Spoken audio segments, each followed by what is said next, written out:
Hi friends, this is Krish the Urban Naxal. I'm often asked, how does one go about buying a resale property? What is a good way, a proper way to negotiate, to crack a deal, get a good deal on a resale property? What is the way to identify a good resale property?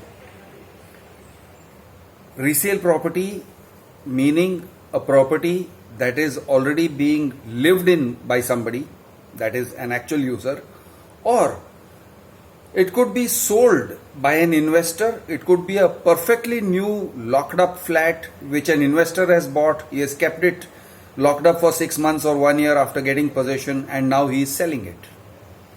Or it could be an investor's flat, but the investor has given it out on rent. So when you see it, it is occupied, it is inhabited, someone's living there on rent, but they will let you see the place. So these are some of the situations in which you find resale properties. Now first of all, friends, let's start with one very common argument that I get from a lot of people, which is that resale properties are more expensive than under construction properties. And therefore, people usually say, sir, I understand what you are saying about the risk in under construction and all that, but resale is so much costlier, they say. The price quoted is so much higher, they say. Now, and this is one kind of an argument. There's another kind of an argument that I often hear, which is, they say, Krish, there is no resale available in Mumbai, or in Thane, or in Kolkata, or in, wherever, Bangalore. There's no resale available. So let us start with that. That is the mindset. You are thinking there is no resale available, or you are thinking that resale is too expensive compared to under construction, and therefore you go for under construction. Under construction is freely available, abundantly available. The salespeople are calling you all the time. You are always getting, you just make 1 or 2 inquiries on internet and you are going to get 20 guys who will call you, various projects, and say, sir, are you interested in this? Sir, are you interested in that? Blah, blah, blah, blah. It will go on. So, there is an abundance of under construction, correct? But the moment you land up in the sales office, suddenly the abundance is gone. The abundance is gone. Now they will say it is in short supply. They will say, sir, only last 5 flats are left. Arey, you have been phoning me, you have been persistently calling me, your people have been calling me, come to the sales office. But now that I have reached here, you are saying, sir, last 5 flats left. Suppose they will say, let us, sir, do you like this typology? Do you like that typology? Do you like 2.5 BHK, 3 BHK? Do you like 3 BHK economical or 3 BHK spacious? Do you want one with a balcony? Do you want one without a balcony? They will do all this. The moment you say, I want this one with a balcony, suddenly they say, the sales office guys, they say, sir, only 2 flats of this type are left. One is on 17th floor and one is on 2nd floor. Which one do you want, sir? So suddenly you go to a situation of complete scarcity. And then they will tell you, sir, you better book today, because otherwise tomorrow is Sunday, somebody will come and swipe and it will be gone. What you want will be gone. Sudden scarcity. How? Why? I don't understand. Now, you are dealing with tricky people. You are dealing with people who are playing tricks on your mind all the time. And you have let them convince you that under construction is abundant, but then suddenly if you want a particular thing that is very rare and it is your last chance today to get what you want. So you are obviously dealing with people who are liars, who are playing tricks with your mind, who are playing games with you, and who have a lot of practice in playing games. Okay, they are doing training seminars on how to play games with your mind. They may not call it that exactly. They will say how to crack a sale, how to convert a customer, how to convert a lead. This is how they will discuss it. But what is it actually? How to fool a flat buyer. How to make a flat buyer swipe his card. How to make him swipe his card today. How to make him swipe his card now. Someone who casually walks into the booking office, how to make him turn into an actual buyer by swiping the card, and then you can grab him and say, we are not going to let you go. Either you buy this flat or you are going to lose the 3 lakh rupees that you have swiped. This is the kind of thing that they focus on. Isn't it better to get out of this toxic environment first and foremost? Let me ask you that. Isn't it better for you as a flat buyer to not be surrounded by people who are trying to grab your money, grab your wallet, make you swipe your card by hook or by crook, tell you whatever they want? Sometimes they'll say there's an abundance, sometimes they'll say there's a scarcity. What is this? Why do you want to go to such people? So, firstly, I would address all those people who say, sir, it is easier to buy under construction than ready possession or resale property. Correct. It is easier. The reason is these guys are out there to get you. They are coming after you like wolves. Of course, it is easier for you to sit down and get caught by a wolf. It is easy. It is easy to die. It is difficult to live. It's very easy to make a wrong decision. It's very difficult to make a right decision. Wrong decision, very easy.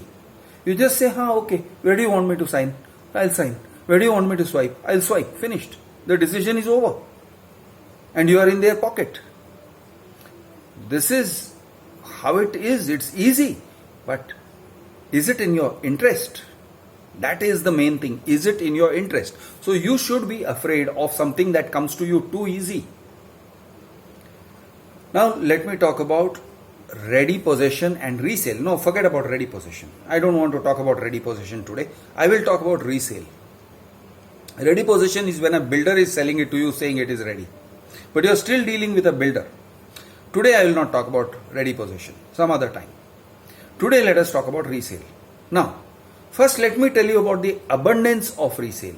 Let me convince you about the abundance, because once you have it in here, that there is resale property, then you will go after it. So let me ask you, have you stood outside a building, a tower, which has been recently completed and possession by the builder has been given?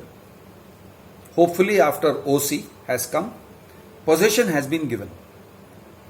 I will ask you to go and stand outside that tower at night. Or I will ask you to go to such places where brokers have shown you that this will be ready in October or in December, just now. And go there 1 or 2 months after that so-called it will be ready date. Just go and stand outside that building. Look at it. See how many windows you see where there is no light. Just as a general idea, count what percentage of flats are lit up. What percentage of flats have no lights at night? Say at 8 o'clock or 10 o'clock. Now, if you do this, you should ask yourself, I am thinking that these many flats, 20%, 30%, 40% flats, have no lights. Why? Go back after another 2 or 3 months. Stand outside the same building. Again look at it. 6 months or a year after occupation certificate has come, after possession has been handed over, if you stand outside these buildings, I'll tell you what I expect to see, and I have seen this. I have seen that 30, 40, 50%, maybe even more, 60, 70% of the flats, the lights are switched off. The lights are switched off, the windows are closed, those flats are uninhabited. There is nobody living there. Why is that? Are those people who own those flats all out on vacation? Everybody. 60% of the building or 40% of the building out on vacation. Go and check a few months later. So you will see the same situation. Why is that? The reason is that lot of flats are owned by investors. Now let us understand who are investors. Investors are people who may be living in other cities or who may be living abroad, or who may be living in this city but they have a lot of money. Now what is the kind of people who have a lot of money? So let me elaborate, let me explain this to you. Let me give my favorite example. Surgeon. A heart surgeon may charge 2 lakhs, 3 lakhs, 4 lakhs per operation. Let us bring that down. That figure is down to 1 lakh rupees. Heart surgeon, kidney surgeon, knee replacement surgeon, these are the kind of people. Let us talk about them. They're going to perform, they don't just perform one surgery. They'll perform 2 or 3 or 4 surgeries per day. Then they also have a consulting room where each person pays them 3,000, 5,000 rupees, each patient who comes for consultancy. Totally, a heart surgeon or a kidney surgeon or one of these guys will be earning in the region of 3 lakhs, 5 lakhs, 8 lakhs per day. Where does he put all that money? A lot of it comes in cash, by the way. A lot of it comes in cash. Consultancy, charges, people who pay in the consulting room usually pay cash. Where does this guy put all that money? He has to put it somewhere. Can he put it in the bank? Oh no, then it turns white, and I don't think all of it will go into it. Some of it may go to the bank, but not all of it. Oh, where does he put it? He looks for places to put it. He looks for places to invest it. Even if it is white money, even if he takes all check, he looks for places to invest it. Where can you invest lakhs of rupees per day?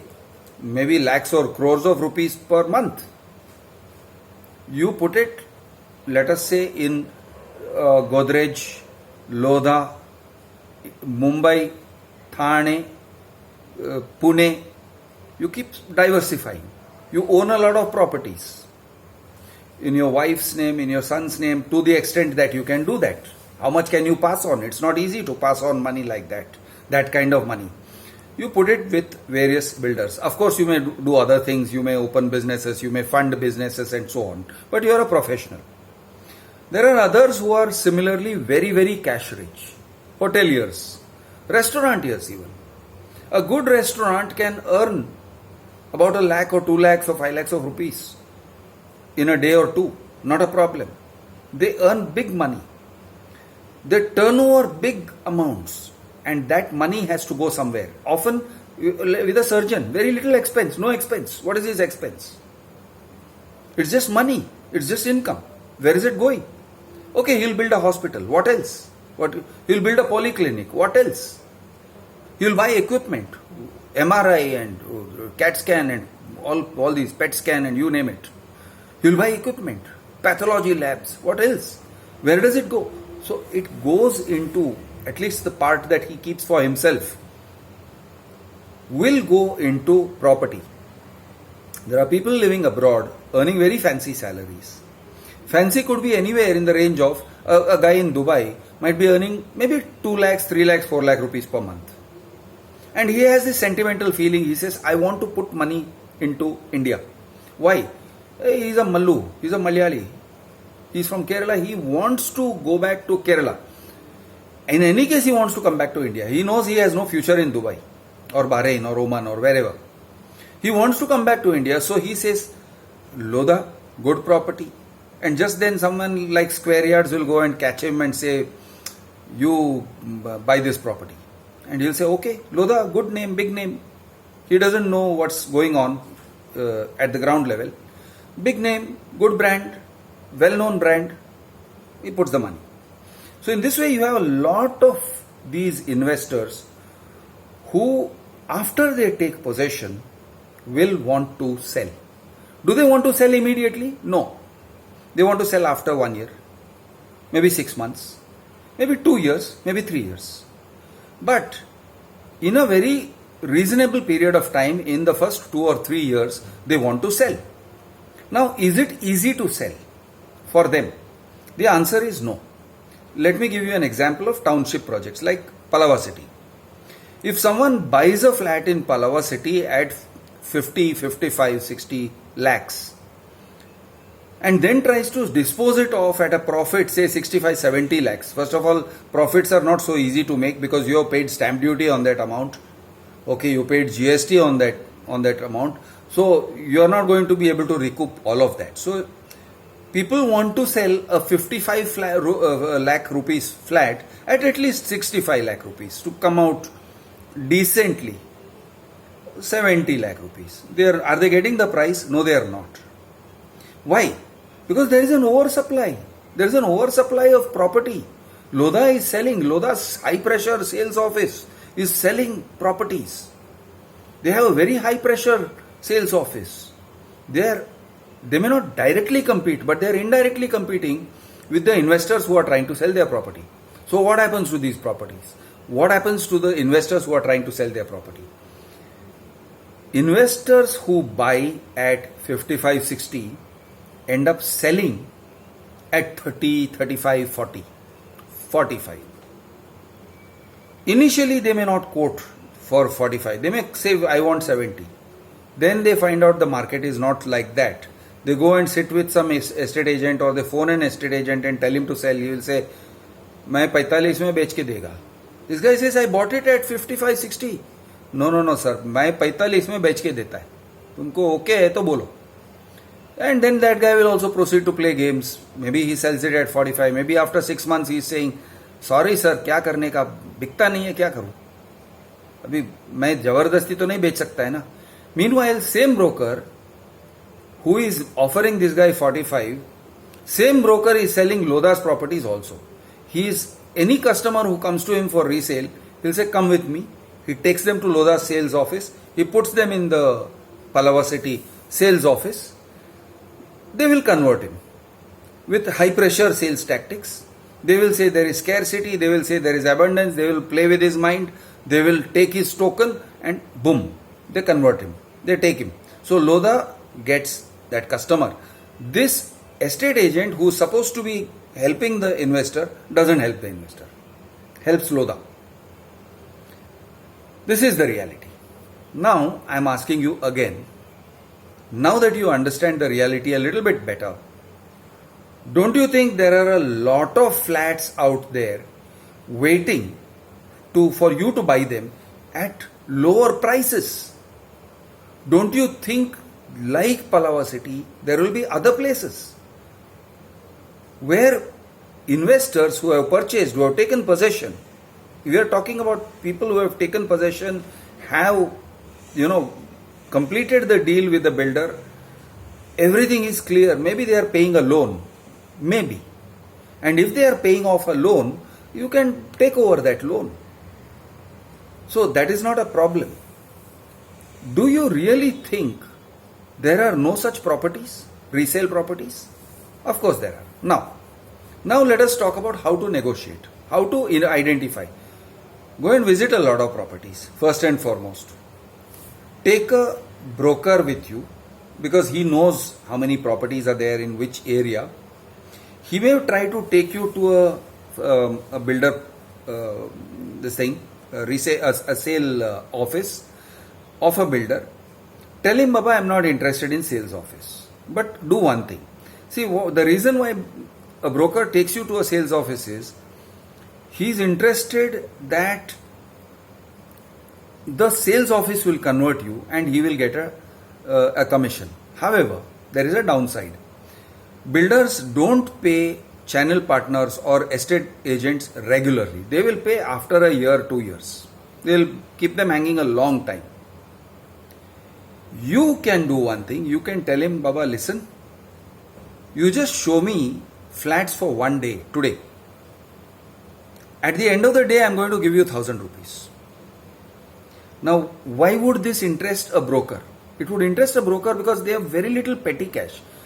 Don't get one of these big guys who are set and sitting in shops and who are really well off. Get some of the small guys who have a table kursi arrangement. somewhere. Find them. You will eventually find small brokers. They roam around on scooters. They really don't have much money in their pocket, because when money comes, it comes. They get big money once in a while. Maybe 1 lakh, 2 lakhs they get in commission, but they get it once in a month, 2 months, once in 3 months, So they don't always have money in their pocket. So if you say, at the end of today, I'll give you 1,000 rupees. He says, hey, wait, that's interesting. That's a good proposition, because I'm getting money today. So go around with him, see 5, 6 flats. He may say this is beyond your budget. That is, you are saying 1 crore is your budget. That is 1 crore 10 or 1 crore 5. Say, okay, I'm willing to look at it at least. See the projects, see the ready flats, investor flats. Look at different types of flats, east facing, west facing, cross ventilation. Feel the walls, make sure it's not damp, see that there is no seepage, leakage, see where the bathrooms are, open this thing, turn the taps, run the taps in all the rooms, understand what is the water situation, go in the afternoon and check. Take notes, take a notebook, take notes, write it down. Write down all the features of that flat and also write down the address. Then tell this guy, you give him, please pay him at the end of the day. Give him $1,000, give him $1,200, give him $1,500 if he shows you 10 flats. You only have to do this for about 5 or 6 weekends. He will have seen 60 flats. Out of 60 flats, then you shortlist. You bring it down to 5 flats or 3 flats which you like the most. You can keep on looking. If you are willing to spend say 10,000, 20,000 rupees on this search, you can keep on looking quite a long time. You will see 50, 60, 100 flats in this process. Write it all down, make a short list, come down to your favorite 3 or 4, then negotiate. Then start negotiating the price. Tell the broker to put you directly in touch with the investor. Whether he is in USA, whether he is in India, whether he is a hotelier, whether he is a surgeon. Have a conversation directly. And don't please close your deal at the first instance. Don't close the deal. Don't be in a hurry to close the deal just because you think it's the right price. Wait a little bit, be patient. The broker may say, आप अभी token दे दो, नहीं तो शाम को कोई आके token दे के जाएगा. Don't get scared by that kind of thing. If something goes out of your reach, something else will come to you also. You will get new properties which will enter your shortlist. So don't get rattled. Now we are going to talk next time about this process and how to get a price within your range. Okay? But till now, I have told you how to reach out and see flats. Jai Maharashtra, Jai Hind, Jai Jawan, Jai Kisan.